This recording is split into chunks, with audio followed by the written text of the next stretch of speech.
Good afternoon, YouTube viewers and subscribers. I have a very special box here. Some of you can already tell what it is, but pardon me because I'm going to babble for a few minutes. I'll try not to make it a few minutes. I have had, and those of you that have been on subscribed to my channel for a while and have seen a lot of my videos know that I have had one of these engines in the past. I thought I would never part with it, but in reality I did, and I actually parted with it. I sold it to the person that actually sold me this engine. Mark, the same wonderful man that sent me this book, just sold me this engine. So I had sold him mine because he contacted me many months ago and he was looking for one of these and had several bids on some from eBay. And as you recall, if you recall, I actually worked on one of his OS FS-60 engines also. And then I think it was after that or before that, I'm not sure, but at some point I decided to sell that engine to him. Well, I kind of always regretted doing that at the time. Not like I'd ever planned on putting it in an airplane, but it was just a matter of not having it. So anyway, when the opportunity presented itself to get another one, and from him, made it even more special, I did. So that's what this is. This is an OS FS-60 four-stroke engine. Now, if you look here, I'm going to rotate this, zoom in real quick, and so you can see the price tag on this box. It says $200. That's what, wherever this was being purchased from, way back, who knows how long ago that was, that's what the asking price was for this engine. So anyway, enough of me talking. Let's just open this engine up and see what's in here. Now I have to also confess that this is not the first time I've opened this box and looked at this engine either. So the first bag shows that we've got a hex key and two open-end wrenches. Two hex keys and two open-end wrenches. Unfortunately, no paperwork came with this engine, but I think once you see the engine, that'll probably make up for it. So here's the engine. Now the thing that makes this particular OS FS-60 open rocker engine particularly special, and let me go ahead and just zoom in here so you can get a better look at this thing, is that this is the original variant that OS released in 1976.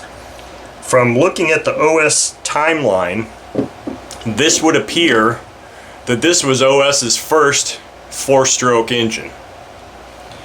Now, you may say, well, I've seen several of these FS-60 open rocker engines before, and you know, maybe they don't look exactly like this. So I've done some research, and a friend of mine who lives in Melbourne, Marco, many months ago, had also assisted me in this search. Gave me some links to some images. I have JPEG images of some articles, magazine articles, that talk about the iterations of these engines. Now, this one is and according to that article, OS never really officially said this is a Gen 1, Gen 2, Gen 3, or Mark 1, Mark 2, Mark 3, whatever. So whoever wrote that article categorized them as such. This is a Mark 1 engine. And the reason I know that from those article images that I saw, and if you look closely, those of you that have had these engines will know and probably see some differences, some very significant differences actually. So the Mark 1, and let me quickly digress, this engine was actually designed and developed off the base of the OS-60 FSR two-stroke engine. So that's what they used as a model to make their first four-stroke engine, which is probably why you'll see that this has got a really nice round head. It kind of looks two-strokey in a way. So anyway, so the Mark 1 engine features an aluminum machined head, an aluminum machined carb body that's sticks straight out. It's not angled down like the Gen 2 and 3s, or Gen 3 at least.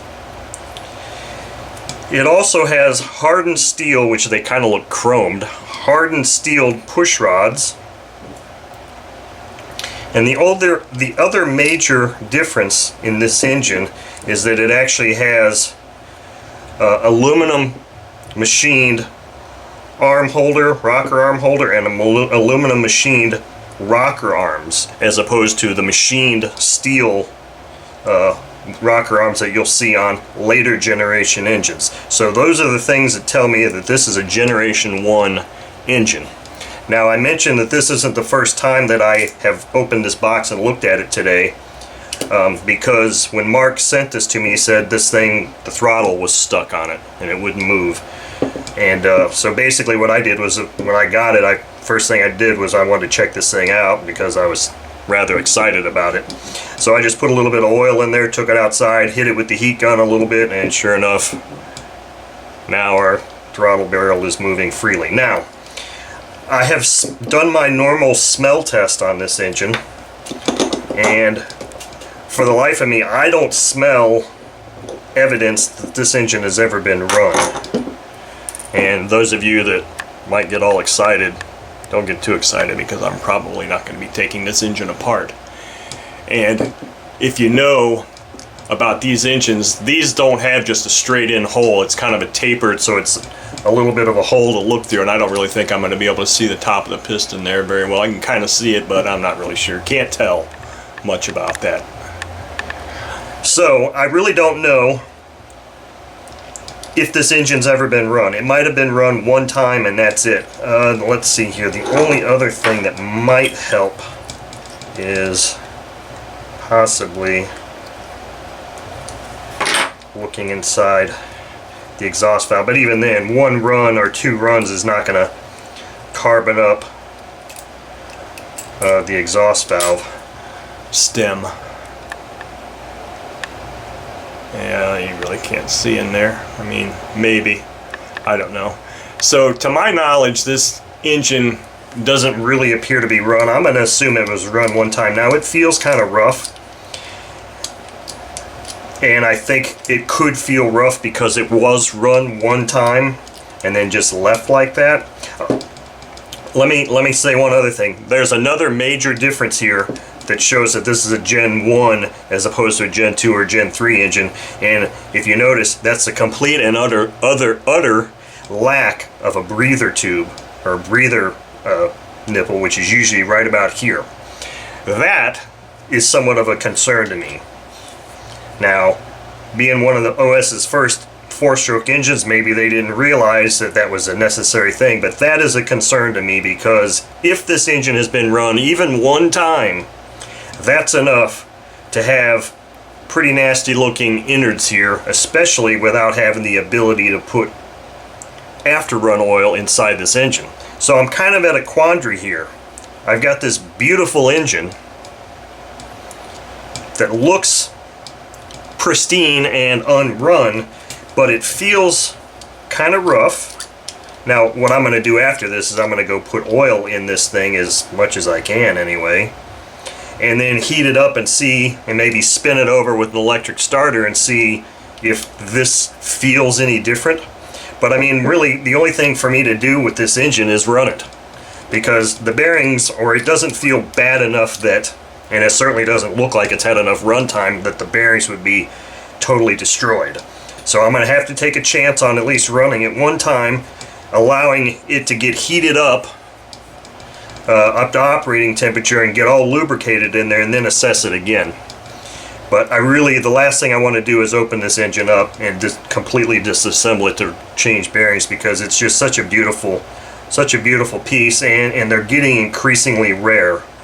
The only other thing I want to mention here before I close, because this could be getting kind of long, is that being a Gen 1 engine, these are serialized, and I want you to take a look at the serial number on this engine, because that's also relevant in those articles. 2077. Now, those articles that I made mention to that are JPEG format, I'll probably put them on this video anyway, just so, not so you can read them, because you're not going to be able to stop the video and zoom in on it and read it, but just so if you've ever seen them, you'll say, oh, I remember seeing that picture before, and then it'll give you a chance to go look for it.